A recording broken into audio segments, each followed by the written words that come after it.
Michael Vasquez reporting from the Oceanside International Film Festival on the red carpet.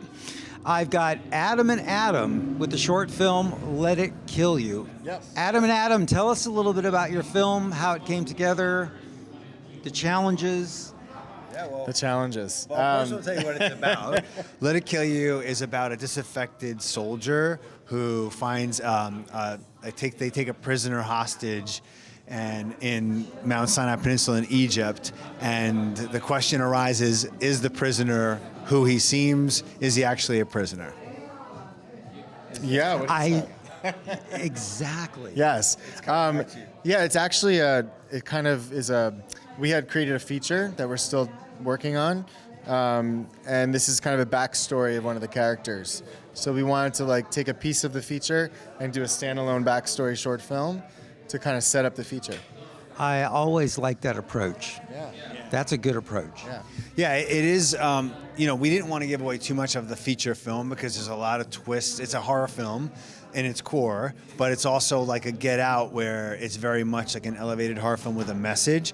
And there's so many twists and turns in the feature, we didn't want to give too much away. So we're like, how do we do a proof of concept short that showcases the elements of this, the themes we're trying to portray, which are about equality and how things may not seem on the surface what they are underneath, but not give away the twists and turns. So I feel like we did a really good job by focusing on the backstory of one of the lead characters.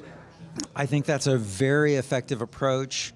You showcase what you have, but you don't give it all away, and then you get somebody on board to go for the full length. Absolutely. Hopefully we can get some interest and get this bigger thing out in the world. Well, you've got it here. You're showing your film tonight. We're really proud of it. This was definitely a lot of work, a lot of challenges. It was a 3-day shoot in freezing cold weather in the desert in California. And Well, it was a 2-day shoot. Well, it turned but into a the 2-day second day, we ran into some medical problem on set that kind of took some of the effects away, and a big part of this is some special effects that we had spent money on. We really wanted to showcase in the piece to see how they would differ from most horror films, and we got a little bit we ran into some issues, so some of that stuff got we didn't get to shoot what we wanted, so we had to go back and do it Pickups. with 3 or 4 people and get some of those pieces again to build the ending of the short. So what you see on screen is rebuilt from a pickup day. That is a huge challenge. How do you find your location? How do you get someone to let you film at a location like this? Well, we actually had a location scout. That was his job, to find places. And we just lucked out. We found a private residence that had this amazing property. Well, but the cool thing about the location with this is that there is a cave in the movie, and most caves you have to go to the Disney Ranch or somewhere very expensive and pay for, the fire marshal and all these people. But we did find a local resident, like he said, who had a cave on their property. It actually was a gold mine back in the day. Yes. Yeah. We didn't find any gold. We looked, But that was a lucky find. I mean, that's just like... Yeah.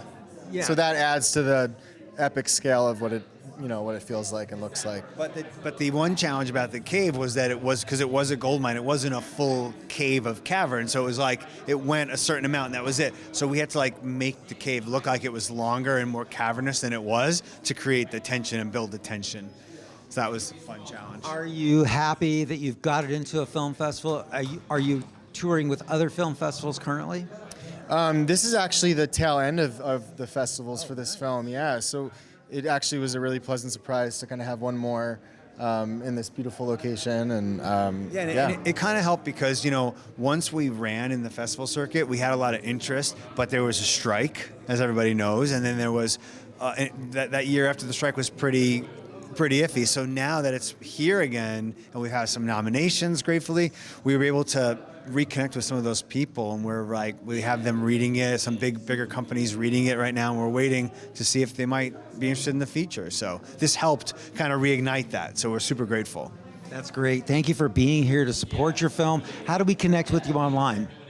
Well, Adam and I both have our personal Instagrams, and I'm Adam Bucci 5. He's Adam Huss. Adam Huss. And Molecule Productions is our production company. And funny story, when we first started our production company years ago, a barista, when we got our coffee, I'm Adam, he's Adam. She goes, "You guys are like an atom, a molecule."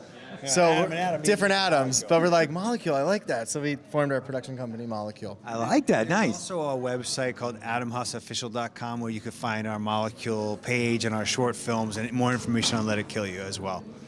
Adam and Adam, thank you so much for coming out to support your film. We really appreciate you being here. Thank you. Michael Vasquez reporting from the Oceanside International Film Festival.